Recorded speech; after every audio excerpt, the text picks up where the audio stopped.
time to abandon ship. Oh no! Here we go!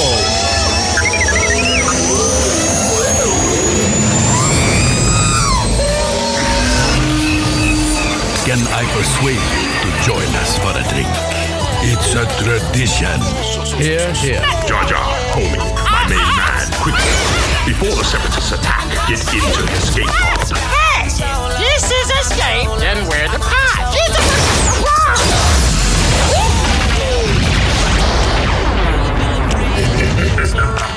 All right, welcome back to Star Wars Escape Pod, and Happy New Year.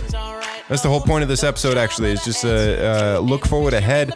Just wanted to say Happy New Year to all of you, and I wanted to say a bit of a thank you to all those who have been listening.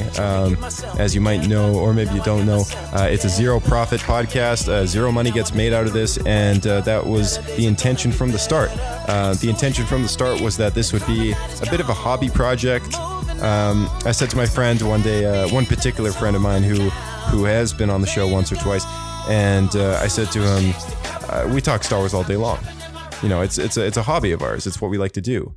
And you know, how awesome would it be if we just recorded our conversations and put them online?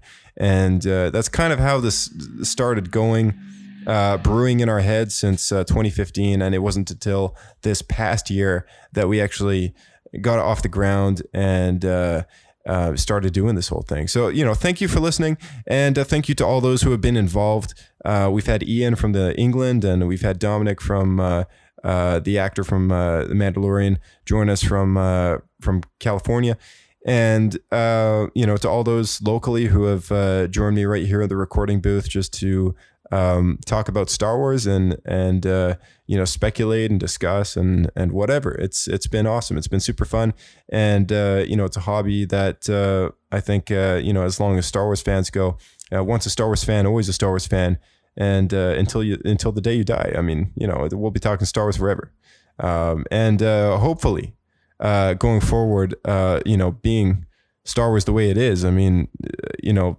hopefully we don't run out of things to talk about.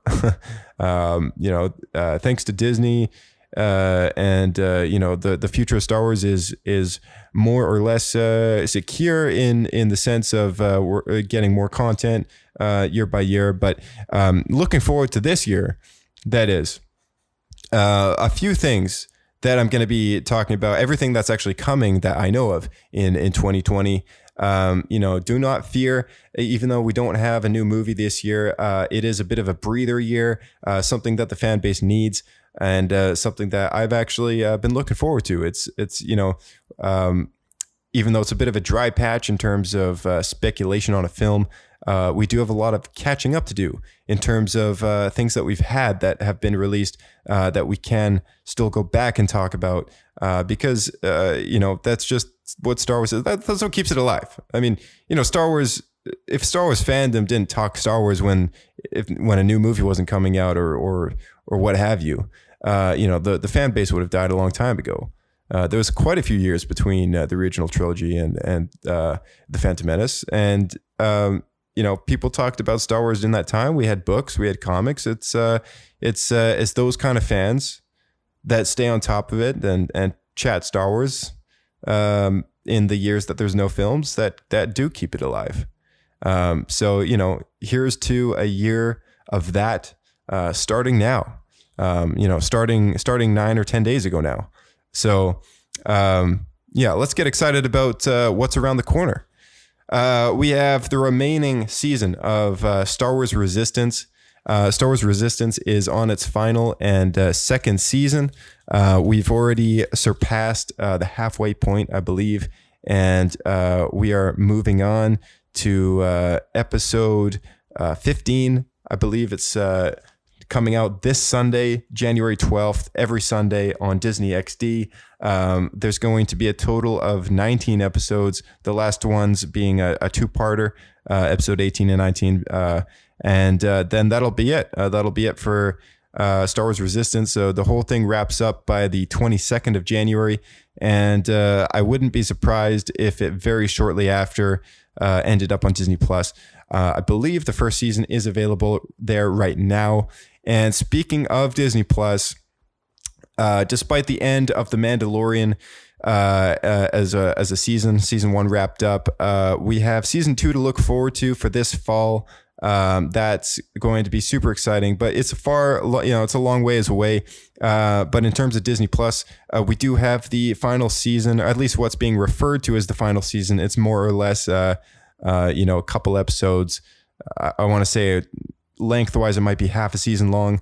But they are calling it a new season, and they are calling it the final season of Star Wars: The Clone Wars, which will be coming out on Disney Plus in February. So I believe it's February 17th. Let's look this up here. But yeah, Clone Wars. They're calling it season 7. I don't know if that's official or not. But February 17th, 2020. So just under a month and a half from now, just under a month and a half from now. That's going to be coming out on Disney Plus. It might be a weekly thing, just like what we've seen with The Mandalorian. So if you have not subscribed to Disney Plus, subscribe to Disney Plus. And if you haven't watched The Mandalorian, watch The Mandalorian. So lots of stuff around the corner in terms of that. I just want to talk about the video games really quickly. Star Wars Battlefront 2 relaunched in December with the Celebration Edition, and Jedi Fallen Order was also released. And both these games have been getting patches and updates, especially Battlefront 2 with the new movie that came out. New updates going forward with that one. Great new content. The campaign and stuff, I don't think that's going to be, we're not going to get another piece of the campaign. That was a long time ago. What we will see though are updates to the multiplayer modes, and I have a good time with those games. They're pretty great. Jedi Fallen Order was awesome. So if you haven't played that, with the coming break and the breather of no Star Wars films this year, it might be a good time to pick that up and maybe play through that story. Lots of great connections to the Darth Vader comic series and the Star Wars Rebels animated show, with the whole Inquisitor connection and all this and that. So great stuff with there. We have hold on a second, I've lost myself here. The expanded edition for The Rise of Skywalker, written by Ray Carson. It's the novelization for the new film. That will be coming out on, I believe it's March 3rd, 2020. So if you're into the novelizations, or you feel like you watched the film and there was a lot missing from it, I know that a lot of feedback on that film has been pretty mixed, and a lot of people say if the movie had an extra X amount of time, it might have been for them. So maybe read the book, maybe fill in the blanks. There might be a lot more to The Rise of Skywalker than we have seen. I don't really know in terms of canonicity what actually trumps what. I want to say the film will always trump the novelization, but what we've been told by Disney is that everything that they've been publishing is technically canon ever since the whole canon movement. And, maybe this is a way that the novelization just expands upon. I guess that's why they're calling it expanded edition. But, it's a way to take what you've seen in the movie and then just adding on to it. So, however you think of them, March 3rd, episode 9 will be released in book format at that point. Thrawn Ascendancy, Chaos Rising. This is written by Timothy Zahn, a book number 1 in a new trilogy of Thrawn books about the Chiss Ascendancy, I believe. So that's going to be coming out May 5th. And, to all those who enjoyed the first Thrawn trilogy, Timothy Zahn is the man. He's coming back and writing a whole nother trilogy. So if you love the character of Thrawn, this is for you. And that's going to be coming out in May. Queen's Peril, written by E.K. Johnston. That is a prequel book to Queen's Shadow. If you enjoyed Queen's Shadow, which a good friend of mine did, AJ, he's been on the show before.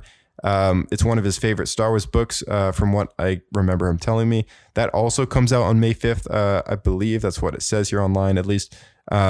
So yeah, to those of you who want another Padme book, it's really cool to see more stories coming out about Padme.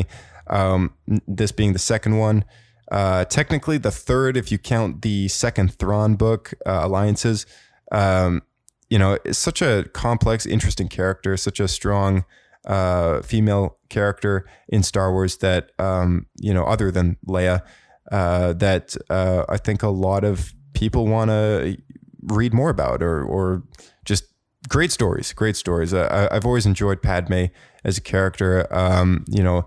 The portrayal by Natalie Portman has been fantastic, and I've always loved her appearances through the Clone Wars, and in the books she is just a very strong character, and it's really cool to see more stories coming out about her.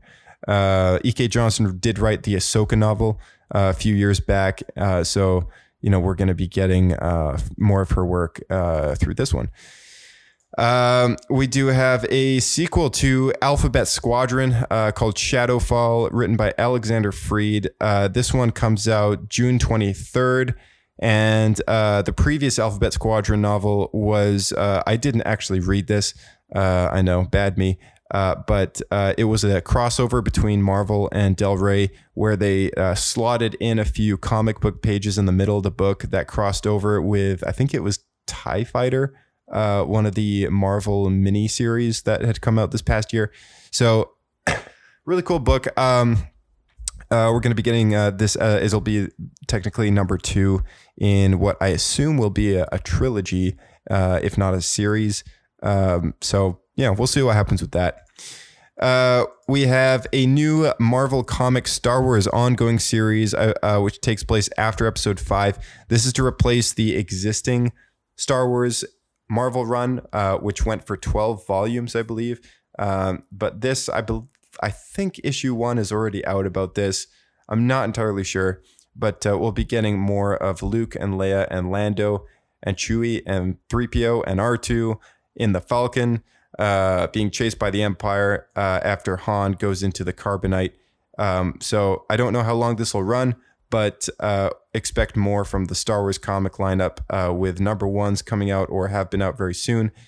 We also have a Darth Vader comic series lining up. Now, the preview for this one is awesome. It's on StarWars.com. Really cool. Darth Vader and Death Troopers going back to his childhood home to investigate now that he has confronted Luke Skywalker, his son.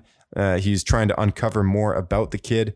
And I think this is going to be a really cool series, following in the footsteps of the previous 2 Darth Vader miniseries that we've had, which have each lasted 4 volumes.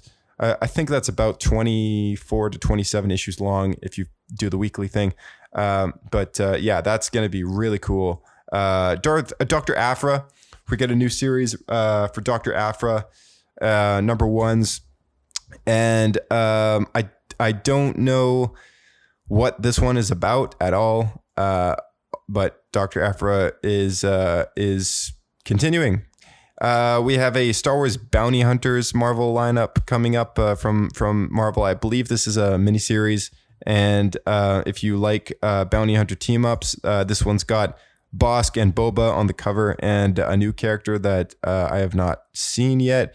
Looks kind of like he's half Terminator. So, if inspiration came from there, cool. But yeah, Bounty Hunter team-ups, especially building off of the back of The Mandalorian. I feel like this is what people want, and this is what people are going to get. So there's going to be a new Lego Star Wars game. I forgot to mention that when I was talking about the games, but Lego Star Wars, the Skywalker Saga, I believe is what it's going to be called, is going to be released this year. A teaser trailer has been released online, and unlike the last one that was called Star Wars The Complete Saga, since the release of Episode 7, it was the Incomplete Saga. And now we are going to be getting a rebranded version of that game called the Skywalker Saga, which incorporates all the episodic Star Wars films. And I don't know if they're going to be throwing Solo or Rogue One in there or not, but it'd be cool if they did. I don't think we have a future with getting Lego games for those films now that it's been so long after the release. Project Luminess 2020. The Force is what gives the Jedi his power. It's an energy field created by all living things until. That was the teaser poster released this past year at Celebration. List a couple authors here. Claudia Gray, Justina Ireland, Daniel Jose Older, Kevin Scott, and Charles Soule, featuring the works of Disney, Lucasfilm Press, Del Rey, IDW Publishing, and Marvel Comics. So I don't know what Project Luminous is, but it sounds like it might be a giant crossover between all those companies collaborating and making a bunch of stories together. So that could be really cool. Something similar to what we've seen with Alphabet Squadron would be awesome. So yeah, we're going to get that. We also have The Rise of Skywalker, a junior novel. I guess this is a junior novelization coming. Alphabet Squadron. That comes out June 23rd. Wait. Oh, no, I've lost myself. I've totally lost myself now. I already talked about Alphabet Squadron. Excuse me. The Rise of Skywalker, a junior novel, March 21st. R2-D2 is Lost, a young reader book coming out February 11th. We do have a short story collection called Dark Legends coming out. This is kind of based on the Myths and Fables book that had come out before, with a bunch of stories about, there's a bunch of short stories, I guess, about the Force and different creatures and whatever. Yeah, if you're into that stuff, there's one about some Dark Legends. So if you like short stories, books, and you like the dark side, this one might be for you. And that comes out July 28th. The Clone Wars Anthology. This one will be interesting. It's an upcoming short story collection, also with the various authors involved. And each story adapts episodes or story arcs from the TV show into kind of a certain point of view from one main character. And so that could be kind of cool. It's a bunch of, so it's basically pieces and bits from the Clone War through the eyes of a single person and kind of how they perceive those events. So that could be very interesting. Kind of reminds me of what they did with A Certain Point of View, the anniversary, A New Hope kind of retelling that they put together. There was some great short stories that took place throughout that. And speaking of that book, the anniversary to Empire Strikes Back is this year. Empire Strikes Back came out 1980 on the May 17th, and it's been 40 years. We're going to be getting possibly something to honor that. The A Certain Point of View book was paying tribute to A New Hope. So it's very likely that we could get something for Empire. Star Wars Celebration Anaheim 2020 is also around the corner. If you have never been to a Star Wars Celebration, I tell you this. I went to the one in Florida in 2017, and it was one trip to remember. A fantastic place of memories, and just connecting with other fans and seeing what just seeing how many Star Wars fans are out there, and it really puts you in your place as a fan, just to think, man, like I am not the only one who feels so passionately about Star Wars. It's really the only place that you can get that experience, not from Galaxy's Edge, not from some sort of smaller fan expo of some kind, or Comic-Con even. No, this is a convention dedicated 100% to Star Wars, everything, all the time. And if you have never been to a convention in your life, if you go to this one, you will have a good time. I'm pretty sure at this point, hotels around the convention hall are probably booked up. They book up super fast when the tickets are released, but don't fear. If you live outside of that area, just get one that's within taxi range. And if you go for the few days that it's on, the cabs aren't crazy expensive, but the tickets are relatively cheap. So you'll either way, you'll manage. It's a great time. and I highly recommend going if you can make it happen. So with all those having been said, we do have a lot coming for Star Wars in the coming months and in this year in general. They will announce stuff as we go along. I mean, Celebration's around the corner, and they will obviously have more things to announce then. I don't think it'll be anything crazy. But as far as big announcements go, we will know this year at some point what the next Star Wars movie will be and when we will get it officially. I know that there's kind of a soft release date for 2022, I believe it is, but I think it's 2022. But anyway, we also don't know what's next for the characters of Ezra Bridger and Thrawn after the events of Star Wars Rebels. So I assume Dave Filoni will make some sort of announcement at this year's Star Wars Celebration. And if they talk about the new movie before then, I will be very surprised. I think it's the break that was talked about will be the break that we're getting between now and Star Wars Celebration. As far as official announcements go, we can assume that there won't be many. So just enjoy the time you got. Enjoy all the stuff that's come out, all the stuff that's going to be coming out, and if you have the time to go back and listen to any episodes of the show that you haven't gotten yet, go back and check them out. We're always trying to improve the way we broadcast out episodes to you guys. So shoot us some feedback at theescapepod@outlook.com, or shoot us a tweet at SWEscapePodcast. Feel free to email us voice memos with some questions or anything you want our opinion on, or something to talk about. We'd love to play that on the show and then discuss. So feel free to do that. And another big thank you to all those who have participated, and to you as a listener for just sticking with us this whole time. And or if you're new, then thanks for jumping on and joining us right here in the Escape Pod. So big thank you, and looking forward to a good year of more Star Wars, and a lot more episodes coming your way right here on Star Wars Escape Pod. Find us on whatever platform you use, whatever app, whatever it is that you find your podcasts on. If we're not on there, let us know. We want to be available to you at all times. So thank you again, and may the Force be with you.